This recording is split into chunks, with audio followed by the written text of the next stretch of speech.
So that building is that high school now. Yeah.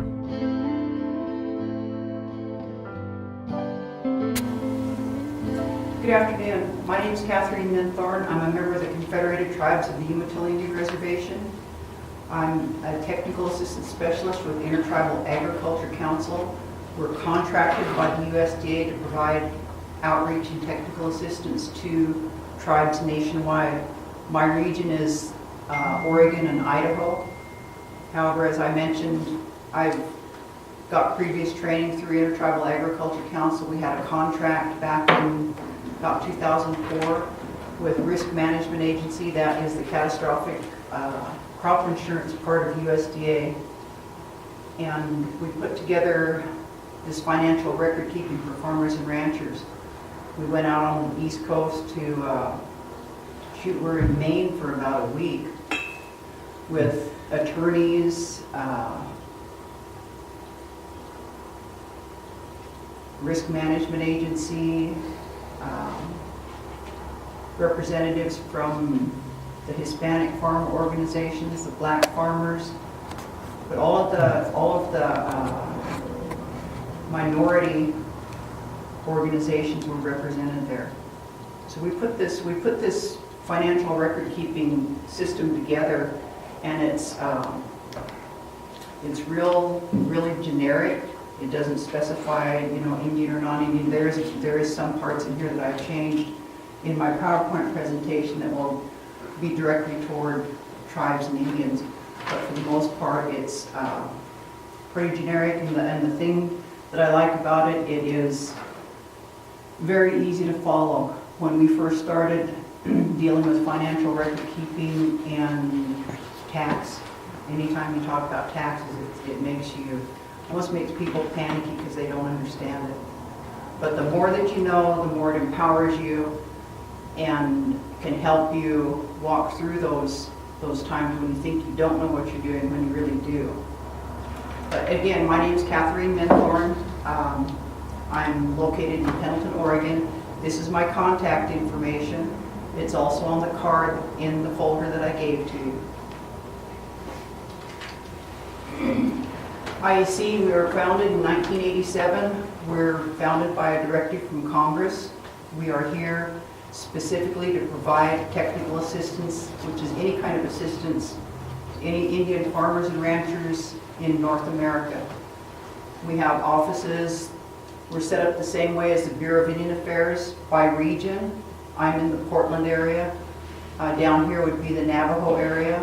We have a technical assistance specialist in, as I said, in Albuquerque, and another one I believe over around Globe. She's in Arizona. I can't remember exactly what town, but she's in Globe, I think, somewhere over there. But what we do is, IEC is like I said, it's a national organization. We are comprised of tribes who send their delegates. They're made delegates by resolution by their tribes. So every tribe that is a member of Intertribal Agriculture Council then sends a delegate to the national conference to represent the interests of your tribe. So the Navajo Nation does have a board member sitting on the national board, and also the same person, I believe, is the delegate for the Navajo Nation. So you do have representation on our board.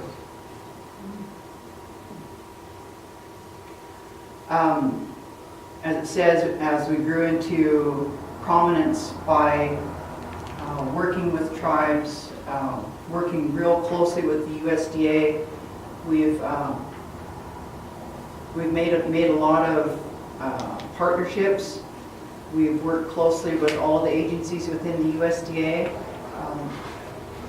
Years ago, 15 years ago, there's a division of USDA. It's called NASS. That's National Agriculture Statistics Service. And like I said, back 15 years ago, they used to, well, I guess I should tell you what they do. They do the statistics for farms and ranches nationwide in America. So they do a head count of like how many cattle you have or how many acres that you're producing alfalfa on. But that's where all of those statistics come from. Well, back 15, 20 years ago, our tribes were counted as one farm. Navajo Nation's huge. It should have never been counted as one farm because there's hundreds of producers on Navajo Nation. They should have been counted individually and equally, but they weren't. And that's one of the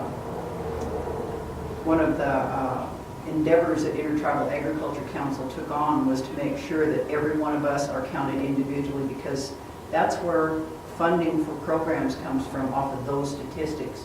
So when we're underfunded, it's because we weren't counted. So we just finished Census of Agriculture this year, and they're done every 5 years. So if they come and ask you, to fill out that Census of Agriculture, it's really important that you do. And they can't turn that information over to anybody. It's when it goes into their database, your name goes off of that form that you fill out, and you become a statistic. So nobody can ever go back and say, well, you said you grew 200 acres of alfalfa, and you're reporting that you didn't have an income, or you had crop insurance, or whatever. They can't. No other organization within the United States government, even the Secret Service, any of those organizations, they cannot enter that database, they cannot access it. So any information that you give on the Census of Agriculture is private, and it goes no farther than into that database. And it's been a real endeavor to get out in Indian country and let people know that their statistics are safe with that organization. And we've really promoted Census of Agriculture in Indian country. The Farm Bill is being worked on this year. Intertribal Agriculture Council collaborated with National Congress of American Indians, University of Arkansas, Indigenous School, Indigenous Food School. But there was a big collaboration of all of the big major Indian organizations in the United States to get language in the Farm Bill and provisions for funding for Indian country. So we've been really working hard on that for this past year. And you can see here what we've done. This is just a glimpse of the things that the type of things that we've done, like up in Fort Belknap, the livestock scale. Do you have an extension agent here locally, an Indian extension agent, or someone that works specifically with your Indian producers? We were a big part of getting that authorized back in 1990. USDA offices on tribes, on reservations, Farm Service Agency, NRCS are the predominant programs that are used by tribal producers, and all you have to do is provide office space for them, at no charge. But then those staff people from the USDA are supposed to be on your reservation a minimum of at least once a week, however often you need them, so that you don't have to. I don't know where your closest USDA offices are to here. I would guess it's just a county office that I'm aware of. Okay. Aztec, which is on the other side of, it's on the east side of, past the east side of Farmington. So Yeah. it's probably a good 40 miles. And that was the reasoning for having them on reservations, because people a lot of times don't have transportation to those county offices. Every county has a county office, and just like you said, over in Aztec is where the nearest one is. There may be people here that need assistance, that want to apply for a program, want to use funding, whatever, that don't have the means to get there. And that was the reasoning for having those USDA offices located on reservations, was so people, even if it's once a week or once a month, but to be able to get in there and interact with the USDA personnel and get your paperwork, whatever you need submitted. Yeah, I don't think that happens. It'd be nice. But those are things that I can pass on to my counterpart. Yeah, I mean, if it's something consistent, I think the farmers would utilize those services and be more aware of access to programs that we offer Mm-hmm. farmers and ranchers, because I think because it's kind of like way out there and it's not consistent information that gets out. You know, it's kind of sporadic, like, but not consistent. Mm-hmm. And that's a big gap in communication for USDA and the tribes. It's a real big gap. But again, if tribal members are unaware that those kind of services are available, you also will allow that gap to increase. But when you become aware of it, then that's when you make the request, or someone from, I don't want to even try to guess how you're set up down here, but chapter houses, I'm assuming, are similar to districts. Other reservations have districts, or like counties within a state. Is that how you're set up down here? The chapter houses are like communities, pretty much communities, that's what they are. And that each community,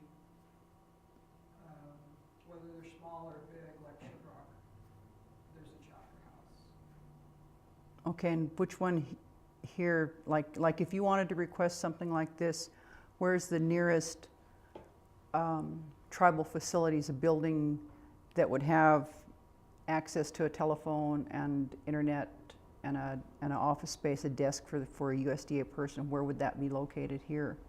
What's the closest to here that the tribe has? To when you say here, Well, wherever, or I don't know where you guys came But from. see, she's in Shiprock and she's over across the river. So depends on where you're at. yeah. So, I guess the way that the structure is regionally, I guess you could say, is that they look at the 5 agencies. We have Northern Agency, Eastern, Central, Western, and those are based on BIA setups, I guess. And then from there you have the chapter houses, but of course BIA is the BIA, but they're agencies where you have, So if what's the agency here in this area? and the northern part of the res includes, 21 communities? It's Northern Agency, Located where? the northern portion of the Navajo Reservation. I mean, is there a town that it's in? No? It's Just- 21 communities that are spread out, like Shiprock's But- one community. And But the Northern Agency, does it have a Bureau of Indian Affairs building? it does. it it's in does? Shiprock. Okay. That might be a location, because it's already a government building, that someone from USDA would be able to come in there, say once a week or whatever, but it has to be requested from the USDA. The tribe itself would have to make that request, that we want the presence of the USDA on our reservation. There is Hannah sent me this a while back, and there's a field office, but it's a P.O. box. I don't know where it actually, That's Ivan in Shiprock. Yeah, I don't know what they do. I've seen it, that they're located at the old former post office in Shiprock. But Mm-hmm. I really don't know how that functions. There's nobody that has stepped forward and said, hey, I'm this person and I provide these services under the USDA. Wasn't he at the last meeting? He presented before I got at the last meeting back in July. I think he was on the agenda, Ivan Joe, oh, he might with, have. he's with Natural Resource Conservation Service. And he's in, That's a different program, right? it's a USDA program. It's part of USDA that provides technical assistance for conservation plans, for easement programs, for EQIP, Environmental Quality Incentive Program, fencing, cross fencing, it usually comes out of those programs from NRCS. If you're looking for loans, that comes from Farm Service Agency, and they're the money end of USDA. There's operator loans. There's you can buy farms and ranches. You know, they have. Boy, my mind just went blank. Realty to purchase ranches and etc. And then there's specific funding set up for socially disadvantaged beginning farmers. Those are people that haven't been farming for over 10 years, ranching for over 10 years. At first it was targeted towards younger people because there's so, look around this room, there's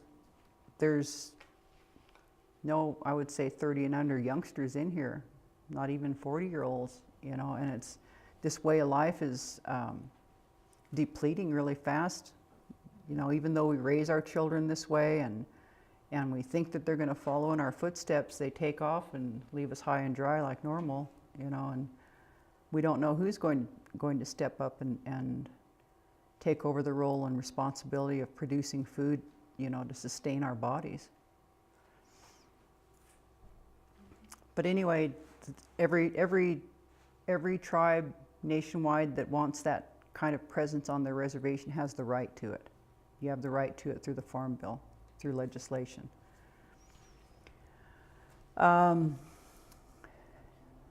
in 2011, December 27th, 2011, the sign-ups for the Keeps Eagle lawsuit closed, and then in 2012, a little over 3,000 producers nationwide were paid out on the Keeps Eagle lawsuit. The Keeps Eagle lawsuit is it's a discrimination lawsuit. What used to be Farmers Home Administration, for probably most of us can remember it back then, it was Farmers Home Administration. They settled a lawsuit with the black farmers. It was called Pigford. And as it goes through changes in administration, the Secretary of Agriculture, with every new administration gets named on that lawsuit. So, you know, to start with one Secretary of Agriculture, and it might be 10 years later when it's finally settled, and it'll go through two or three Secretary of Agriculture that are in that lawsuit. But the black farmers settled with USDA, and they were awarded $50,000 apiece. In Indian country, we followed right behind them, although the black farmers, they are predominantly on the eastern side of the United States. They are small producers. There's like, they might have 5 acres of cotton or 5 acres of tobacco or something like that, but they were able to enter into their lawsuit and they were awarded those $50,000 payments. Well, then when Keeps Eagle came into play, when the Indians stepped up and said, we too have been discriminated against, it was kind of short-sighted, because realistically out here we have access to millions of acres of agricultural land, whether it be grazing or actual production, and we settled for $50,000 payments. And then another one, a second one came out, and it just was settled this year. Came out in May. It was mailed out, so those people received another $18,500. So if you stop and think about it, if you're look back 30 years, because these are old lawsuits. I mean, the discrimination is old, but if I had 40 acres of alfalfa, I would have made more than $50,000 in my lifetime. So Indian people that were in that lawsuit kind kind of argued that point after the fact. It was settled first, but people argued it after the fact. So all in all, they were awarded $68,500 for discrimination that may have stopped them from buying a ranch, that may have caused them to go into foreclosure, whatever the circumstances are. That's what happened with the Keeps Eagle lawsuit.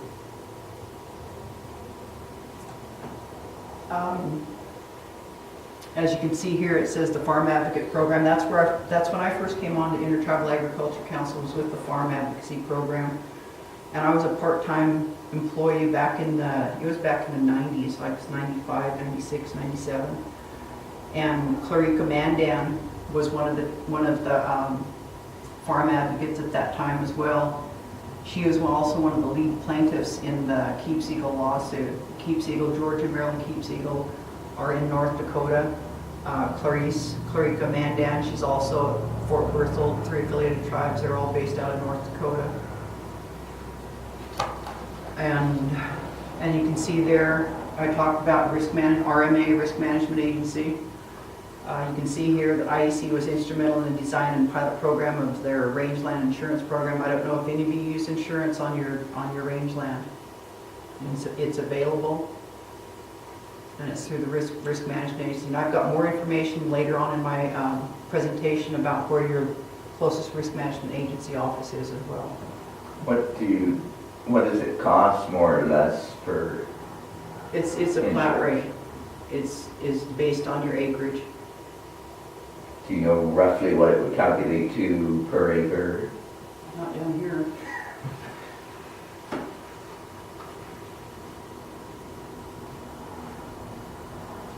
Okay, now we'll get started. Why record keeping is important. You want to have records to know if you're making a profit. For a lot of us, it's just the love of that type of life, and we know we're not making a living at it, and we know we're not making a profit, but we still plug away and keep doing it. But if you ever decide you want to go in and apply for any kind of funding, just this Keeps Eagle keeps popping up, there's a foundation set up now. It's the Keeps Eagle Foundation. There's a board of directors. That was a $680 million lawsuit, and about half of it got paid out. So there's still like $380 million left in that, and it's been put into a foundation. And there's a board of directors and it all happened this year. Board of directors has been there for about 2 years, but this year an executive director was hired for that foundation, and they will start taking applications from communities, from individuals for the use of this funding. So that's the other thing, when you go to apply for a loan, when you're applying for anything, they're going to ask you for a spreadsheet. How do you spend your money? How do you manage your money? Are you capable of repaying us if we lend money to you? You need records for lease agreements. If you're going to be an organic producer, you need to be able to document the fact that you've never put any chemicals to your ground, or who leased it before, if they used chemicals. But records are extremely important. And I used to probably be the worst one about not keeping records. I just throwing money at whatever I had, and I got to get my seed, I've got to get my fertilizer, I've got to buy my spray, and I just buy it like that. But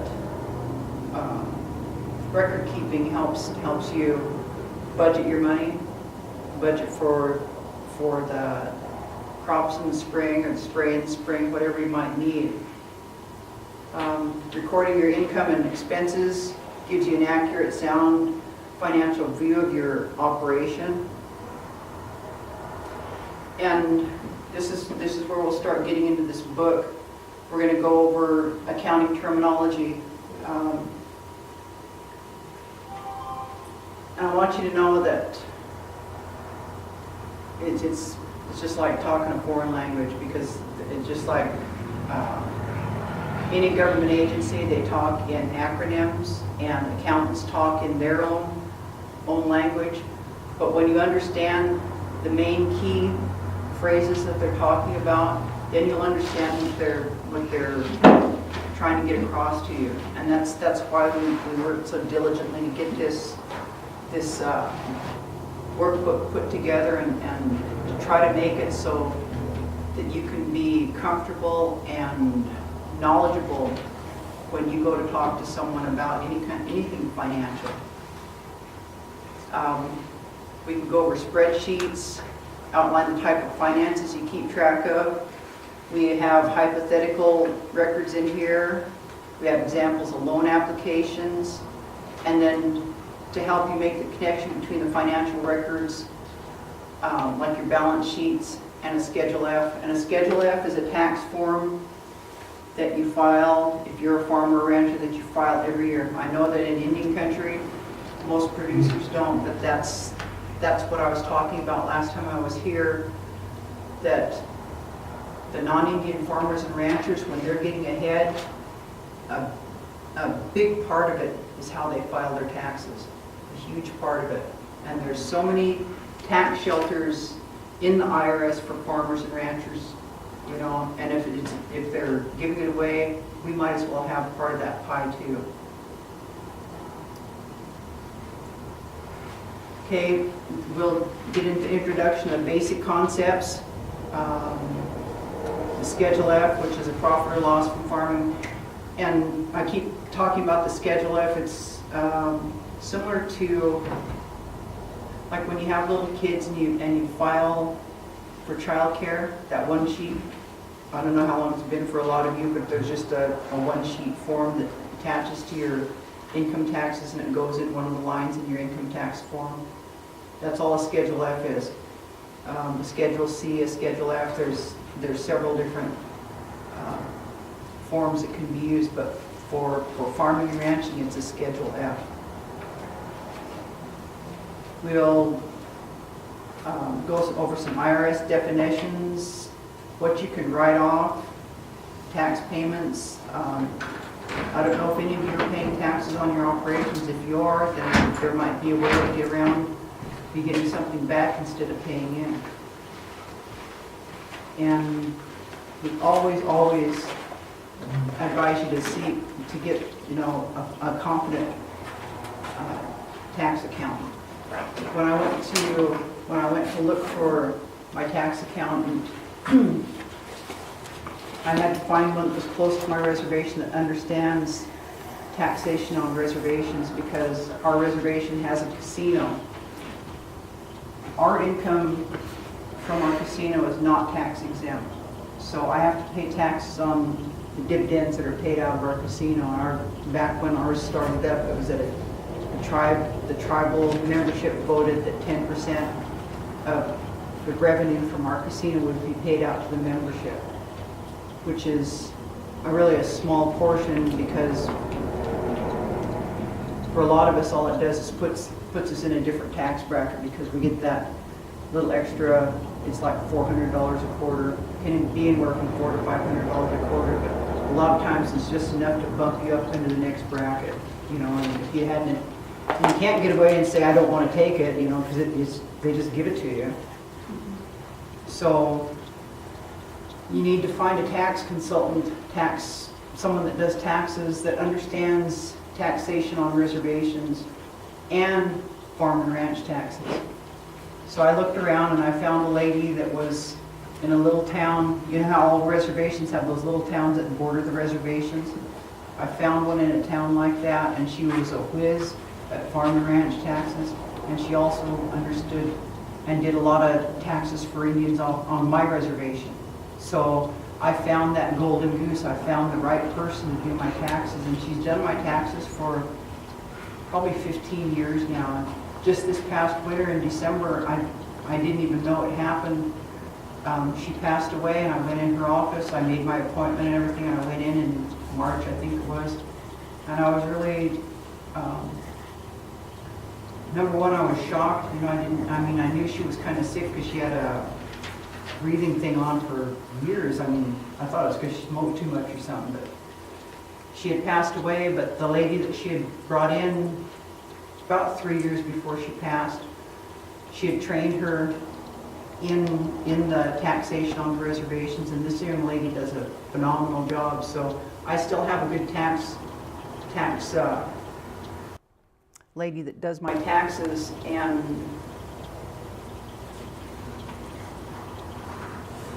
when we get through with this, I'll tell you about it. But well, maybe I'll tell you now. The more you keep track of what you're spending, the better off the better outcome you can have. The very first time I filed a Schedule F and got something like $4,000 back on my taxes. Mind you, I don't have children to write off. I don't have any write-offs. So the first time that I got like a $4,000 check back from the IRS, I looked like Tigger bouncing around out there. It's like, I got something back. I didn't have to pay. I was really happy. And there's some years where I only got, and I thought it was only, I got $3,000 back. But when I started climbing into the $6,000, $7,000, $9,000 income tax returns, and then this past year I got a $16,000 tax return back, that made me a believer, and anytime, just like when I was here last time, I was talking to a couple of different ladies, anytime I can tell someone about it, I do. Number one, there's so much more to income derived from trust property. Do you hear that terminology down here? No?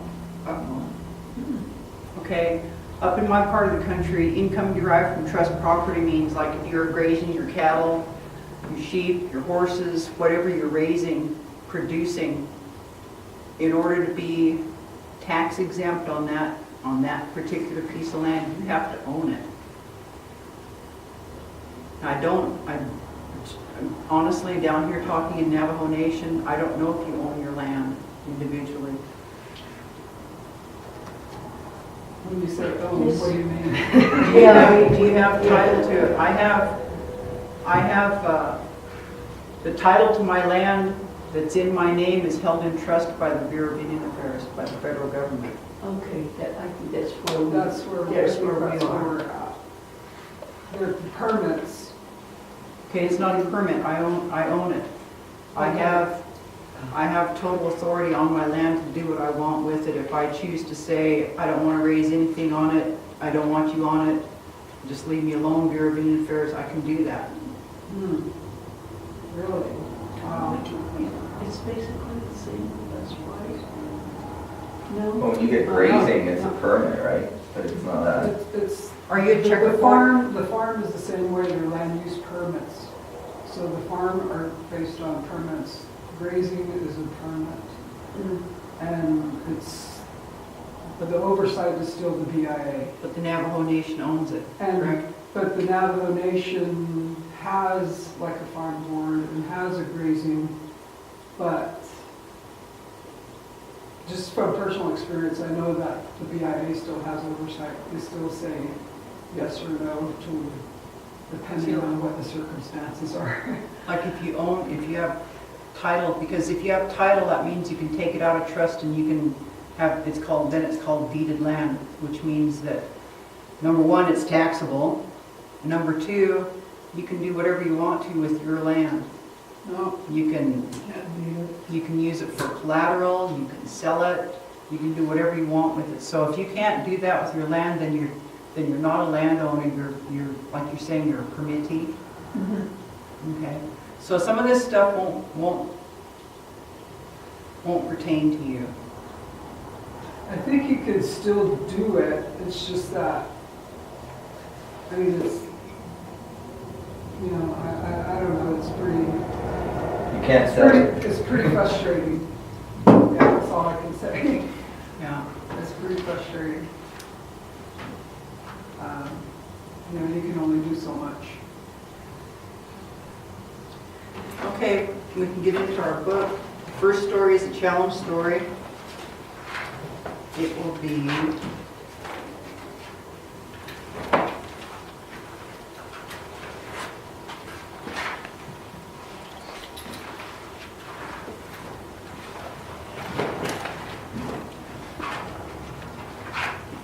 It's actually contiguous to the eastern border on my reservation. And it's called a Starkey Experiment Range Unit. And what they did was put real high fences up. Does someone want to read this, or do you want me to read it to you? I'm sure everybody's capable of reading. I don't like to, real pristine, read off of mountain rangeland trees and really good grass. A lot of times, really high fence. When I went to college, predators can't get in. One of my instructors get out, read it, write it, or when they were read what you wrote. You're hearing that, doing their experiments, and they get it up to get a chance to, because it's public land, and hear it and write it on the town.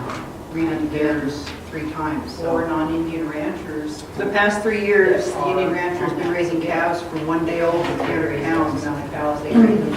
He had been successful with his business and decided he wanted to expand his business. He had just enough to continue his operation, but not enough for the expansion. For this, he needed a loan. 4 ranchers do that. First, he contacted the National Tribal Development. I know there's one that's, and they used to be as a grant contract to do farm loans. 25 years. They've since still has that permit, and he subleases that permit. Given up that contract, that so now Intertribal Agriculture Council does have a contract with this to assist you if you want to get angry. So you would contact Intertribal Agriculture Council or Farm Service Agency, and we can provide you with a list of needed items to complete the application. You don't have the right to sell that. And it's a long application, so you can see here he decided to try a bank. Here again, he literally does the same first thing the bank asks for his tax history. Physical fee, Indian rancher had not filed taxes because he's not required to file federal income taxes on income derived from trust property. Therefore, FSA erroneously determined that his application was incomplete. The Indian rancher found out without an organized property system, it was on funding and other ranching programs which he would normally qualify. The Indian rancher now understands and directed federal grazing commission. So that's kind of basically what this whole thing is about, is not telling you. I got yelled at by a lady over in southern Idaho when I was making this presentation, boy, and she sat right there and USDA Natural Resource Conservation Service. Are you telling me I have to file income taxes? No, that's not what I'm saying. Quit project. I'm telling you, on my reservation, you can, if it's been, nobody's telling you that you have to file your taxes. Been in cereal grain production forever. Now, all the other farms and ranch raising together.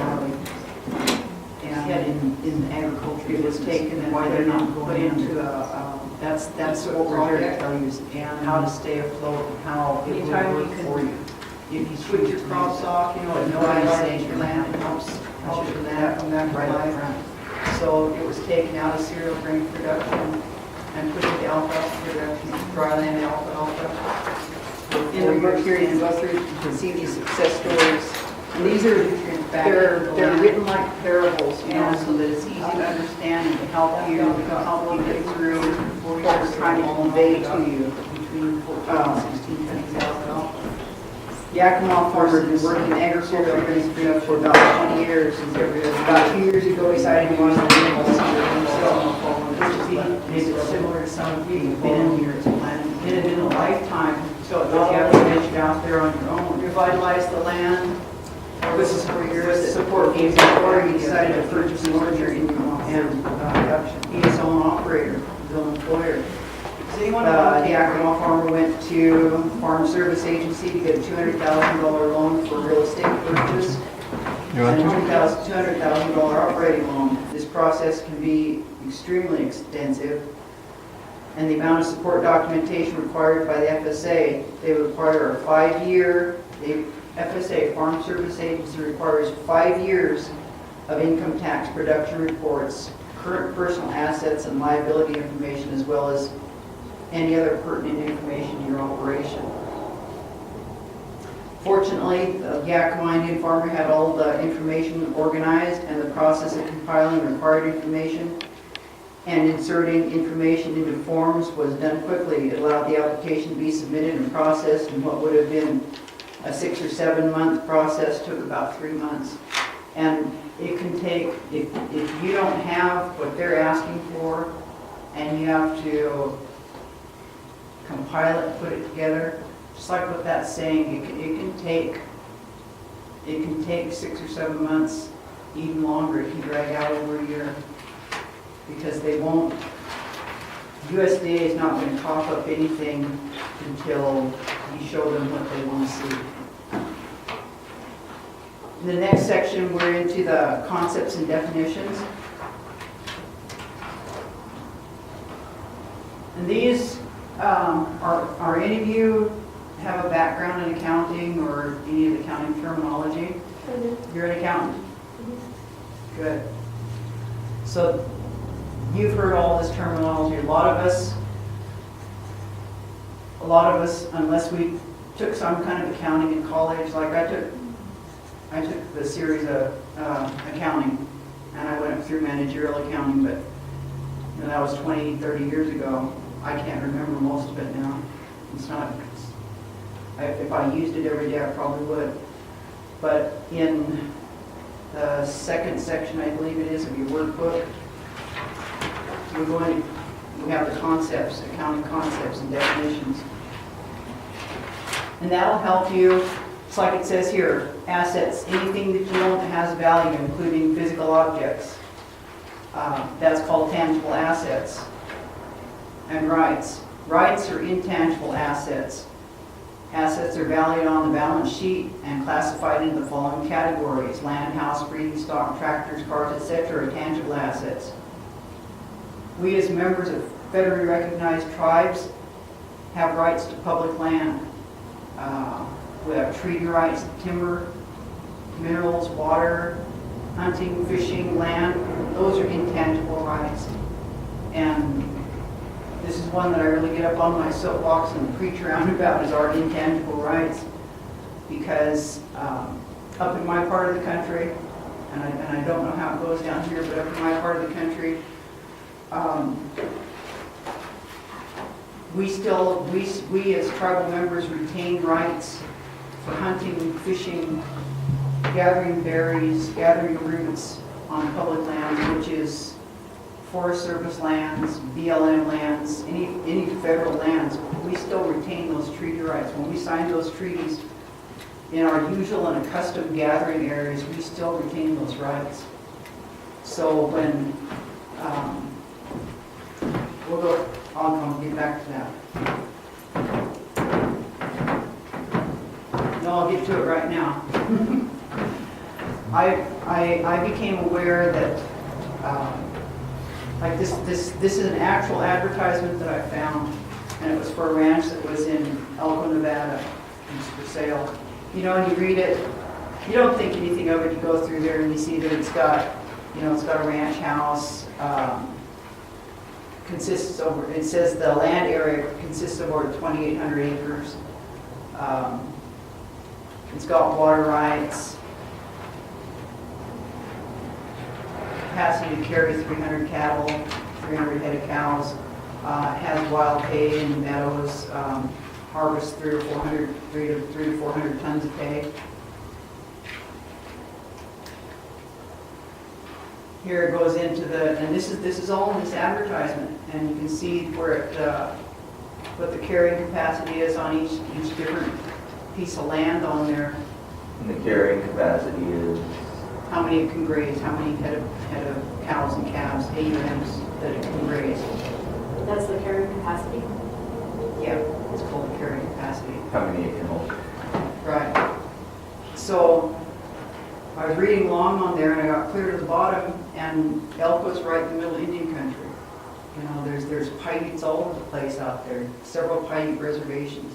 Okay, I got clear to the bottom where it says federal grazing, White Rock BLM allotment, $795. That's a grazing allotment, just like you've got a grazing allotment here. You don't own it, you can't take it to the bank and borrow money against it, can you?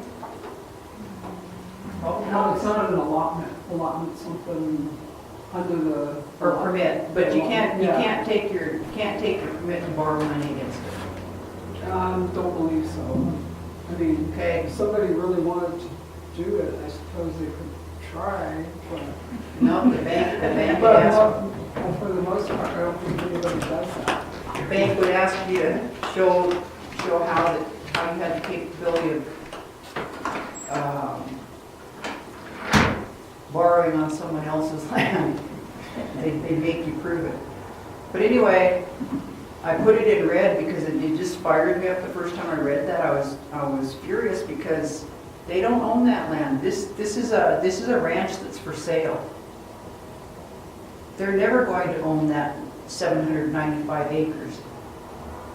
This ranch will never own that because it's a permit. It's a permit to the BLM, Bureau of Land Management. They're never going to own it. What right do they have to sell it? So it's basically 2,100 acres.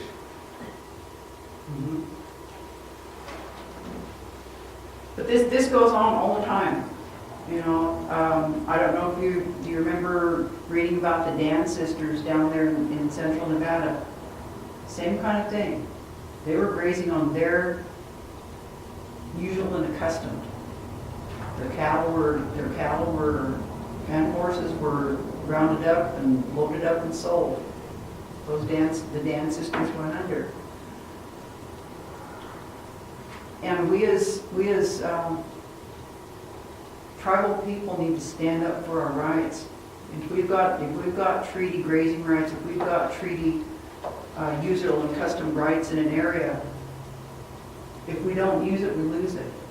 You know, and bottom line, it happens all the time. And I put this part in because it really infuriates me that someone thinks that, and it happens real close on my reservation too, because I've got one that really bothers me. It's called the Starkey Range Units, and it's a range unit right on top of the mountains on my reservation, and it's contiguous, actually contiguous to the eastern border on my reservation. And it's called a Starkey Experiment Range Unit, and what they did was put real high fences up, and they have a herd of elk in there, but it's real pristine mountain rangeland, trees and really good grass, and has a really high fence all the way around it. I mean, predators can't get in, the elk can't get out. Well, when they were doing their experiment, then they opened it up to, because it's public land, it's got a permit on it now. And there's 4 non-Indian ranchers that are on that permit. And they graze X amount of cows, they graze them together because that's what like within our treaty it says that you can graze in conjunction with someone else that's grazing on there. So those 4 ranchers do that. Well, I know there's one that's in his 80s, hasn't ran cattle for 30 years, 25 years, still has that permit, and he subleases that permit. There's just things like that happen all the time, probably that everybody doesn't need to know, be aware about, but it fries me. It makes me really angry. Because they'll never have title to that land.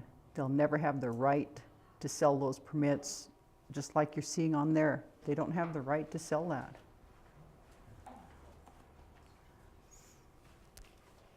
Here again, you look at, this is the same part of the advertisement.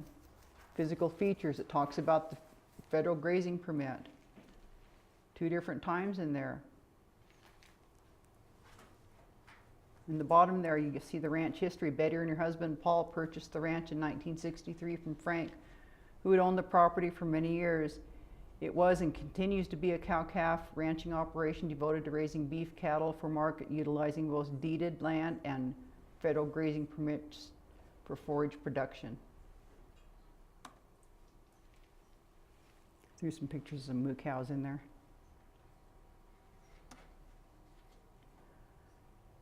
USDA Natural Resource Conservation Service. This is an example of an EQIP project back on my reservation. It had been 160 acres, I believe, that had been in cereal grain production forever. I mean, just had been nothing but raising wheat and barley. And it was taken and put into a EQIP project. And anytime you can switch your crops off, you know, it revitalizes your land and helps your land come back to life. So it was taken out of cereal grain production and put into alfalfa production. It was dryland alfalfa for a 4-year stint to put nutrients back into the land. And that family got 4 cuttings per year for 4 years. So all in all, they got between 14 and 16 cuttings of alfalfa versus cereal grain production, which is every other year you produce, then the following year it's called summer fallow and it's just left in stubble. Then the following year it's planted again. So it not only revitalized the land for those 4 years, it gave that family a huge boost in their income off of their production.